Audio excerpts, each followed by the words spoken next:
and welcome to the Capital Discussions by Put Diagonal Weekly Review. I'm Tom Nunemaker with Dan Harvey. So, hi Dan. First trade off the starting blocks, and it's off to a good start. Well, that's right, and I wish they were all like this. The win rate on this particular strategy is not as good as the road trip trade, but it's good enough, and the yields are certainly good enough that I like this trade. As I have indicated in a couple of the videos I've done before, this is kind of a fun trade. I divide my trade strategies into what I call dinner and a movie trade and a mortgage payment trade. And that's, simplistic. But a dinner and a movie trade is a trade that you get in and get out of relatively quickly, make a decent enough return to go out to dinner and a movie and maybe even have an after dinner drink or a latte, depending on your preference. And a mortgage trade, we don't have a mortgage, but for want of a better term, a mortgage payment trade, you make a little more money, but you may have to stay in a little bit longer and work it. Well, anyway, this is a dinner and a movie trade, and it's actually kind of fun because of the way that it works in terms of the interplay between the front leg and the back leg. Anyway, that's a long-winded introduction, but this is one that I actually got filled to close literally 30 seconds before the closing bell today. It kind of surprised me. I'd been watching it, and I had an order sitting there, but it was 2 or 3 cents off that order, and I was doing something else, and suddenly I heard the little Thinkorswim jingle, or as my wife Lynn says, the beedly beep. So I heard the beedly beep, and sure enough, there it was. And so I was a short 15 of the 237.5 and long 15 of the June 235s, and we got filled.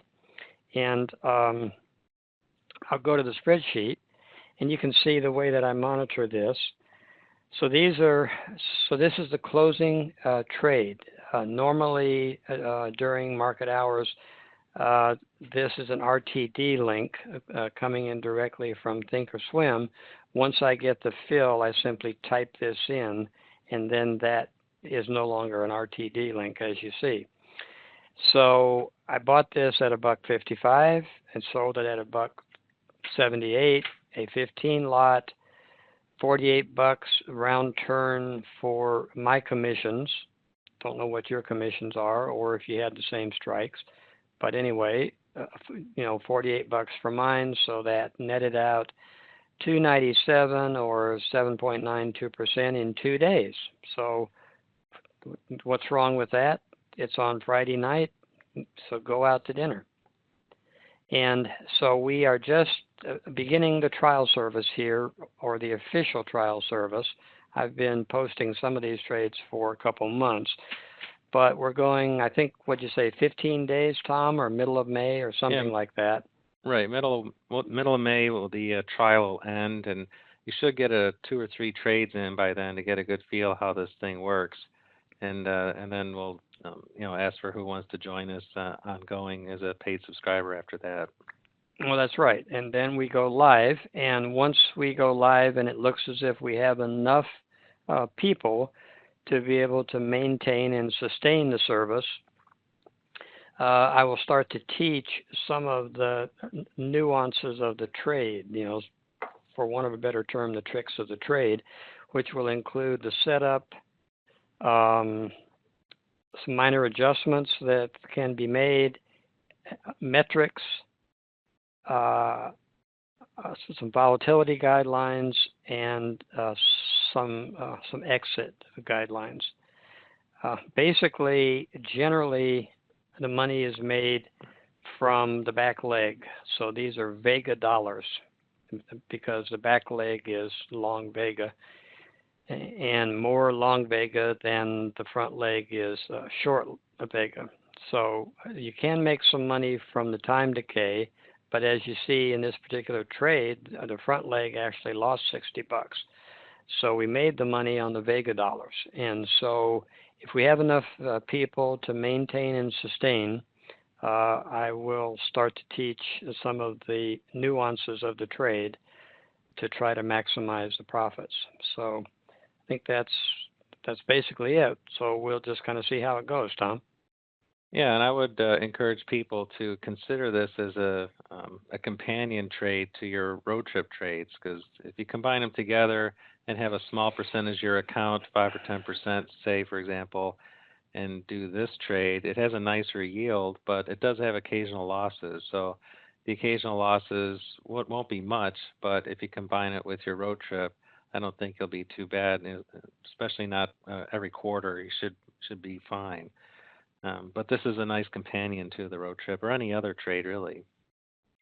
Well, I think that's true. And one other thing that I might mention, if we do get started and are able to continue the service, I will show the way that I set up the one cancels the other type of order on Thinkorswim. And Tom, maybe you could do it on IB. I mean, Yep. I have IB, but I'm not. It's been about 10 years since I've done an OCO on IB. It'd be simpler if you did that. Yeah, I can show the OCOs, not a problem. And that's actually part of the trade that we monitor, and I will show you how to set that up, and Tom will show you how to set it up on IB, and that'll sort of put your mind at ease on this trade. As Tom said, when you lose, if you have monitored it carefully and if you have an OCO in place, the losses are small, but they will occur as opposed to the rare loss on a road trip trade. But we net out a pretty good positive, and it's enough, for me to be able to put the trade on a regular basis. Well, very good. Well, like I said, Dan, you're off to a good start. First trades in the history book. So yeah, looking for another one for next week. Well, that's right. So I guess we'll see you then, and thanks a lot, everybody. All right. Have a good weekend. See ya.